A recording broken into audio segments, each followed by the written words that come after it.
안녕하세요. 홍화상 작가입니다. 풍신수기를 또 하겠습니다. 제가 이제 책방에 큰 대형 서점을 가면 일본에 관심이 많기 때문에 특히 이제 한반도를 친 두 사람 풍신수길과 이등박무 책을 많이 삽니다. 풍신수길하고 이등박무는 한반도를 쳤으면 우리도 이번에 지금 경제전쟁이 시작됐는데 다시 일본한테 안 당하려면 그런 인물을 연구해야 되거든요. 근데 풍신수길에 관해서 한국 사람이 쓴 책은 아마 다섯 권도 안 될 거래요. 일본 사람이 쓴 책이 번역돼서 나온 거는 좀 있지만, 근데 그거는 순전히 일본 사람 입장에서 쓴 거거든요. 근데 한국 사람이 풍신수길을 분석한 책이 거의 없어요. 이거 신기한 일입니다. 임진왜란 한 6년 동안에 조선이 거의 경제력 3분의 1로 떨어지고, 사실은 조선 왕조가 망한 게 임진왜란에 치명타를 맞았고, 이어서 병자호란에 또 치명타를 맞아서 임진왜란 때 경제가 벌써 반 이상 망가졌고, 거기다 병자호란까지 맞으니까 이 국가 경제가 그 이후로 엉망진창이 되거든요. 그래서 조선왕조실록의 8월 29일 국가가 망할 때 마지막 기록을 보면 마지막 구절에 이런 말 나옵니다. 앞선 선왕들의 적폐가 누적되어 국가를 더 이상 지탱할 수 없는 지경에 이르렀으니, 이런 말이 나오거든요. 앞선 선왕들의 적폐라는 말 속에는 임진왜란 때 당한 선조가 있는 겁니다. 그런데 풍신수길한테 그렇게 당했으면 풍신을 연구해야죠. 왜 얘가 전쟁을 일으켰는지. 또 이등박문이도 우리가 먹어서 30년 지배해가지고 고열을 짰잖아요. 그럼 이등박문 연구해야 됩니다.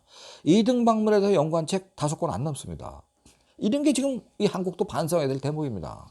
일본 같으면 자기 나라 침략해갖고 그 정도 만들었으면요, 거기에 대한 연구 책 무지하게 많이 나왔을 겁니다. 자, 풍신수길이가 왜 장사꾼이냐 말이야. 이 사람은요, 임진왜란이 일본이 진 이유가 이순신 장군이 잘하셨지만은 또 다른 원인이 있습니다. 임진왜란에 참전한 23만 명, 번이 한 3, 40개 출동했잖아요. 그러면 이 번들이 3,000명부터 2만 5천 명까지 각 번에서 동원돼서 나왔는데, 이게 정부가 돈을 대준 게 없습니다. 풍신수길이가 돈을 못 대줬다고. 안 대줬어요.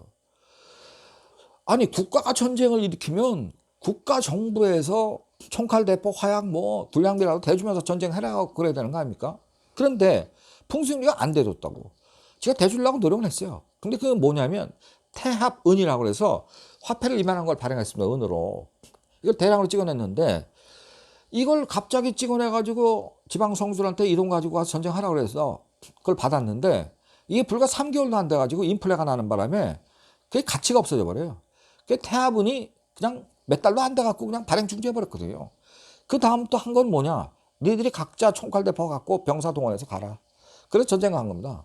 근데 전쟁이 풍신수길이는 3개월 만에 전쟁이 끝났다고 큰 소리 쳤는데, 이게 6년이 되니까 한반도에서 주둔 비용이 어마어마하게 들잖아요. 먹이고 입히고 재우고 총칼 대포 다 준비하고 있어야 되고, 성도 또 외성도 많이 쌌잖아요. 외성 쌓아야 되고. 이러니까 이 일본은요, 풍신수길의 시대가 접어들면 이 모든 병사가 전부 직업군이 됩니다. 우리나라는 농사 짓다가도 전쟁터에 나갔는데, 일본은 그게 아니고 이게 전부 직업군인이거든요. 그러니까 얘들 봉급을 줘야 돼요. 그러면 일본 영화 보면은 그 맨 앞에서 거의 찌가다비 같은 거 하나 신고 맨발로 뛰는, 창들로 뛰는 장수들 있잖아요. 그리고 중간에 이제 기사 말 탄 게 사무라이들이 오잖아요.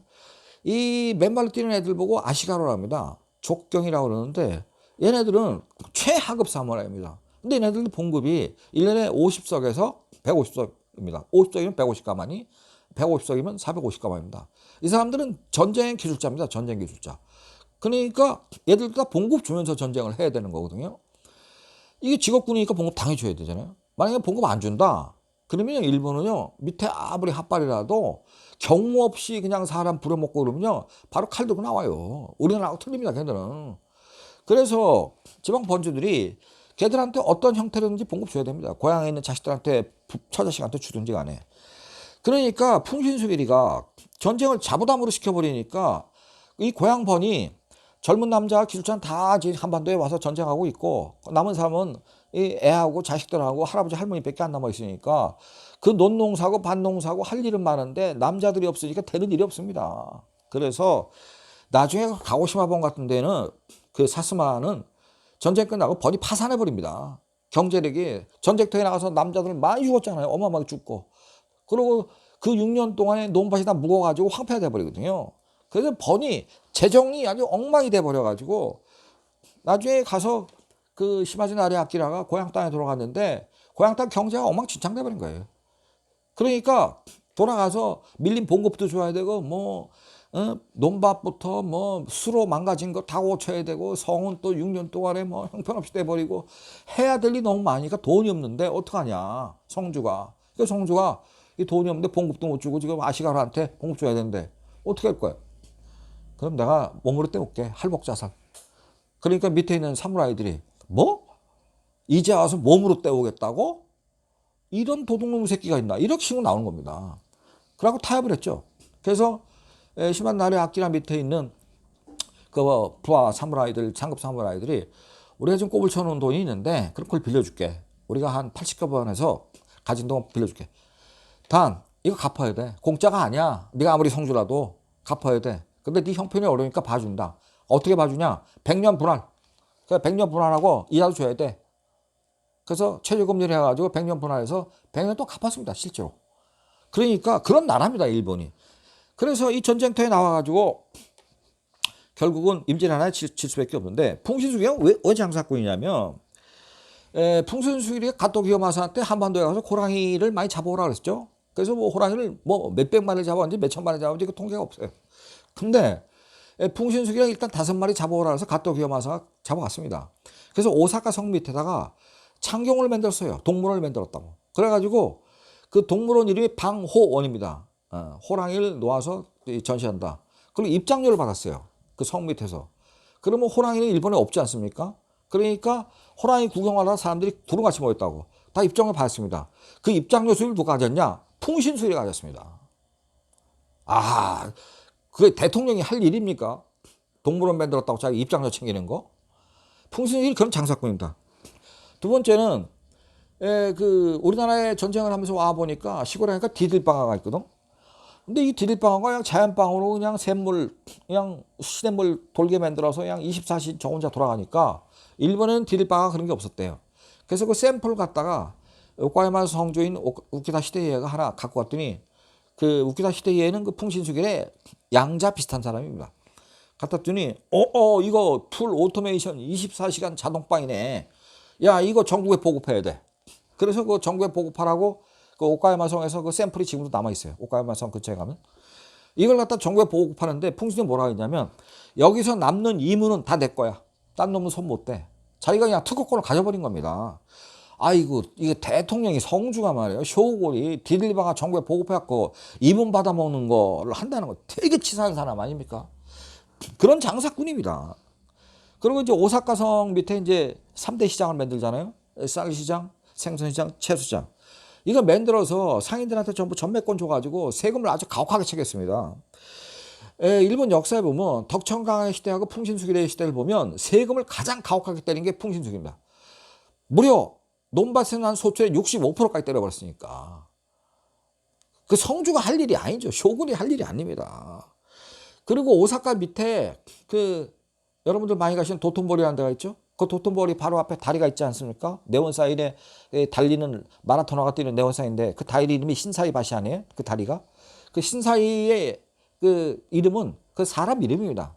신사이 그 오카다라고 그 원래 그 오미 쪽에 비단 장사하는 사람인데 그 사람이 12,000명의 상인을 데리고 와서 거기서 장사를 하면서 살았기 때문에 오카다 신사이바시가 된 거거든요. 오카다 신사이에.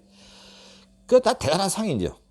이런 상인들 전부 불러갖고 장사시키는 거예요. 쌀 장사, 채소 장사, 생선 장사. 지방 번에서 2,800만 석에 8,400만 가만의 쌀이 일본에서 그 당시 생산이 되면 그중에 10% 이상은 오사카로 올라와서 현금화 해가지고 다시 내려갈 때 그걸 갖다가 쌀의 양이 뭐 몇천만 가마니가 되니까 자기가 장사할 수 없으니까 유능한 장사꾼들 불러와가지고 그 장사꾼들한테 쌀을 판매할 수 있는 권한을 주고 자기 세금 다 받아버렸거든요.